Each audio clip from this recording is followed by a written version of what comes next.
Today I want to talk about an issue that has captured my imagination.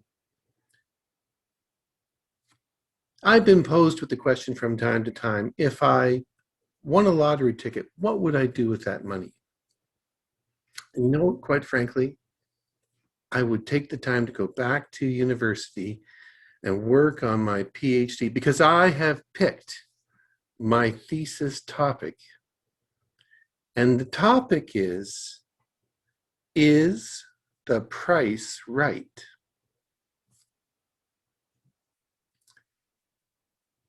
When we talk about prices, the interesting dynamic of this whole area is that for the entrepreneur, you have to ask yourself the question, what do they actually control? Does an entrepreneur have control over taxes? I don't think so. Does the entrepreneur have control over life or death? No, they don't. They may have a little bit of control of where they live, who they meet, but there's no question that for any organization, the entrepreneur has absolute control of the price they set. Now, when I talk about this, I want everyone to think in terms of not only a business organization, but this topic applies to each and every one of us. Because in a way, we're all entrepreneurs. We negotiate contracts for products and services. Now, we could do it in the format of working with an employer or working as a subcontractor for a contractor. It doesn't really matter. The principles are all the same. And so when you apply for a job, there's a negotiation that takes place. And in that negotiation, you may be offered compensation. Well, really what we're talking about is the price that you are going to charge and what you're willing to charge, which you have control over. We do have choices, and in many cases, I'm constantly perplexed that I hear from entrepreneurs or individuals that they don't have choices. Do you have a choice? And I put forward the proposition, you absolutely have a choice. You have a choice and control over this whole area. Just like an individual business, we control the price we charge for the services we offer, which now leads to the question, how do we establish that price? This is a fascinating topic. During the Second World War, one of the things that was happening in the U.S. Army was that they did not want a repeat of what happened in the First World War for their soldiers. They did not want to have the prospect of infantry being too weak to carry on combat operations because they weren't being fed properly. And a group of mathematicians actually sat down together and created what is called the blending formula, which is used to this very day. It expressed itself in the Second World War with the creation of something called K rations, which were little portable rations that went in knapsacks that kept the soldiers fed on the run and provided exactly the right amount of nutrition needed with the compromise of the amount of weight and the way it was stored, and tin cans became the way that they selected. But this was actually created through a process of mathematics.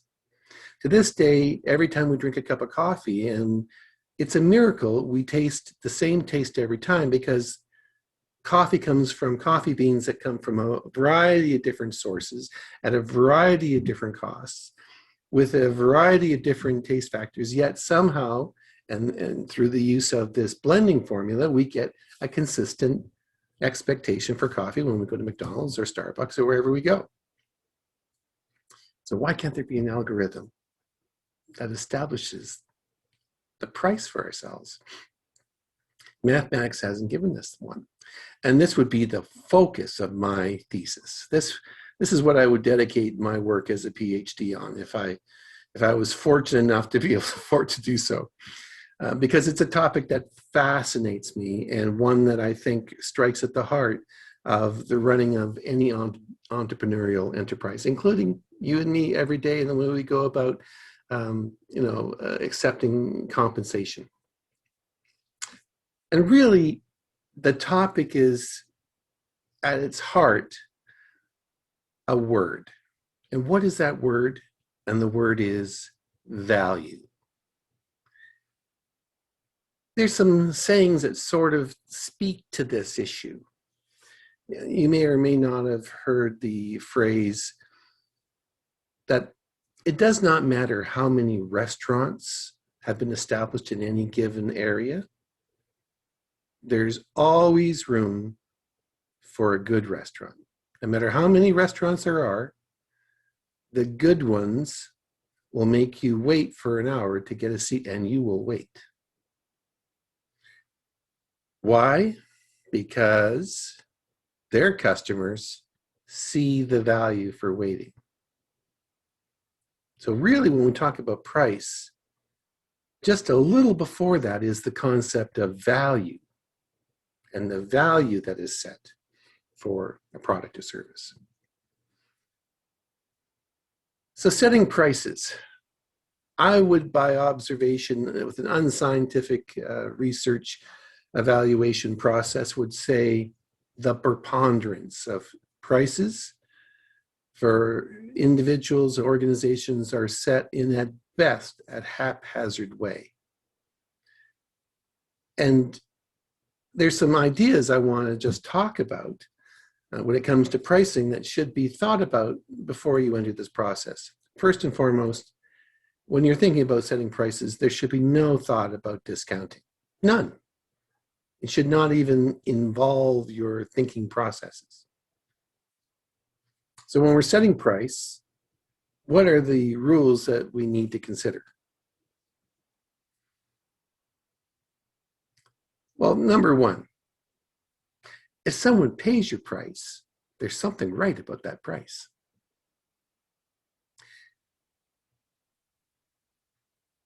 The only difference between price and value is how your product or service is perceived.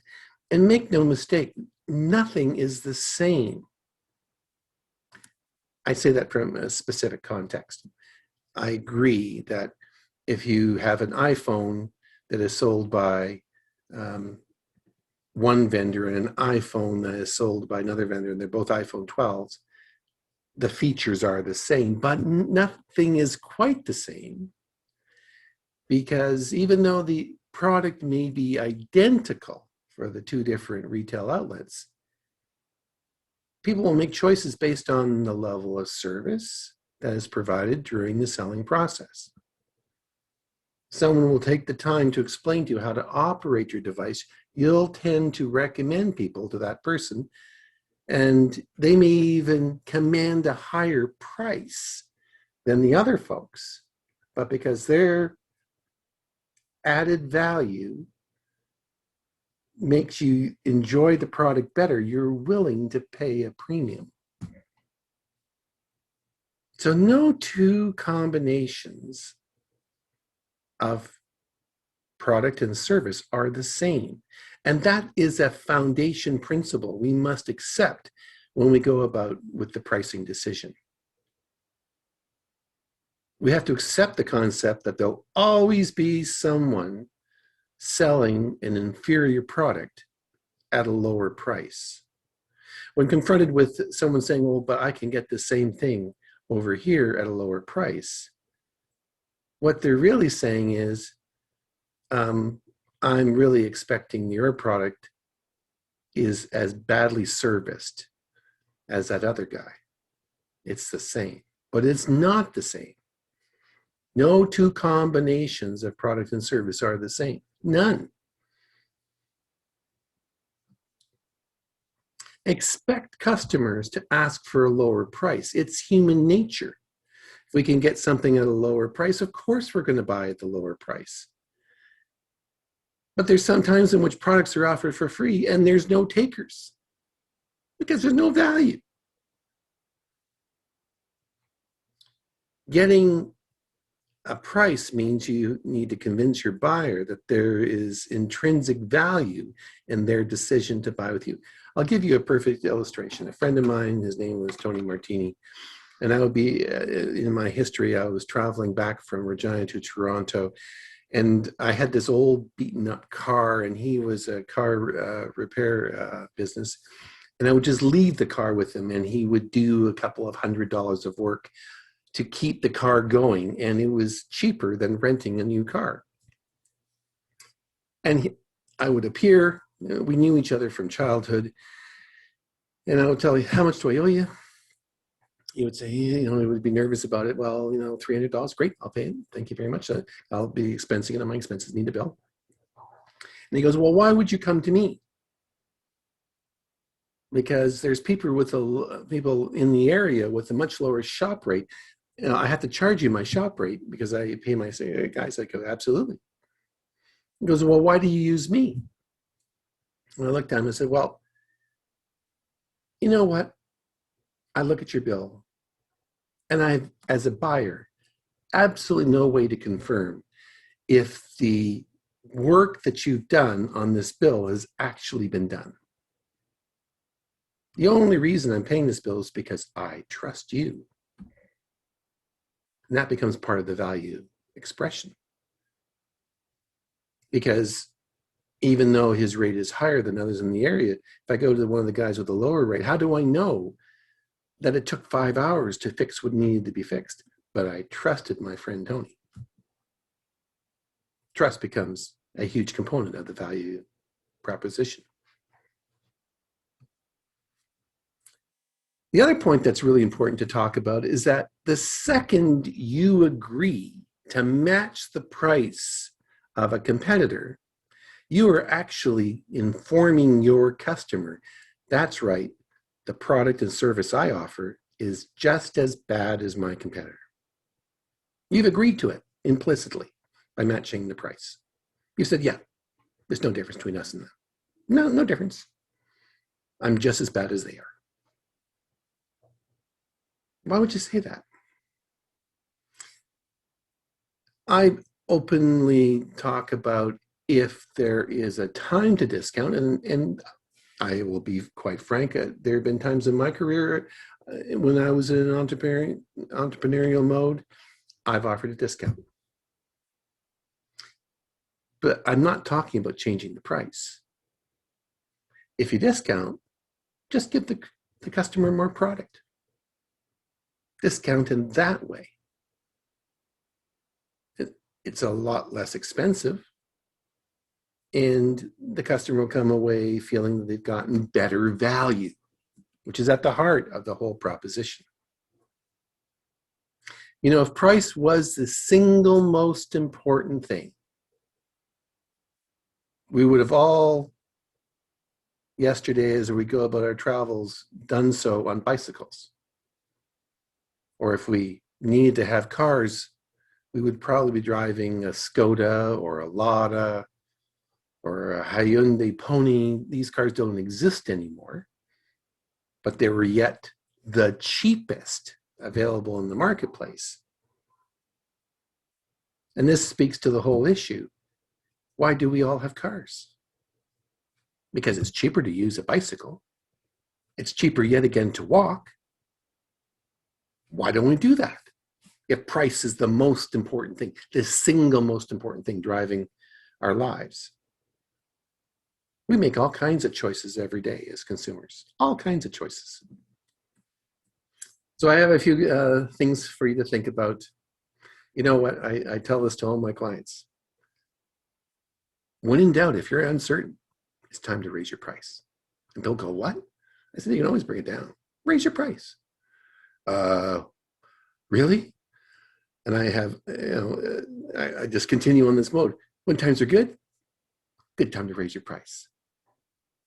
When times are bad, and we're living through that now. And have you noticed how everyone's raising their prices? Times are bad. Every single point of logic that we have should tell us that prices are dropping, but they're not. They're going up.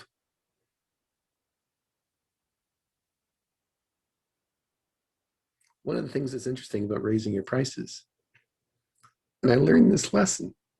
I'm a marriage commissioner, and part of the service package that I offer is, if you want to, I can stay and be your DJ as well. And when I decide to enter this aspect, I quite frankly was prepared at a wedding to do a DJing service for a wedding for about $600, and I had a few couples that took me up on that, and it was fun, but it's a lot of work. And I thought, oh boy, I think I'm going to raise my price. So I raised it from 600 to 800, and to my shock, I got more customers, because all of a sudden my couples were dealing with me as a real DJ, because that's the price what people charge. I've raised my price again. I'm now $1,000. Keep raising your price. When in doubt, raise your price, because it's all about value, what people see and how they trust you in the product and service you offer. I have two stories to tell, and I'm afraid I'm running out of time, so I'm just going to tell you what I call the alarm decal story. I used to be involved as a sales manager in the sale of intrusion alarm systems a long, long time ago. And I'll never forget, in particular, one customer who got all the information. We went through a walkthrough of the house, and we sat down, and I did the formal estimate, and I showed him that to install the alarm system would be an upfront investment of about $1,400 and $25 a month. He looked up at me and said, how much do you charge just for the decals? You know, the little signs you put up around the building saying it's alarmed. I said, oh, you've misunderstood me. He goes, what do you mean? Well, I said, well, the decal is what costs $1,400. When you buy the decal, the alarm system comes for free. And he just found that the funniest thing he heard, and he bought the system. So it's just an illustration of the perception of value. People perceive the value of the decal, not the alarm system. I found that very, very interesting. And it was not the only time this happened. And every time I would respond the same way. You are paying for the decal. We're just throwing in the alarm system for free. So stop selling yourself short. We each have value, more value than you can possibly imagine. Set your price, stick to it. When in doubt, raise your price. For in the end, never forget, you are worth it. The price you set for yourself will always be the right price.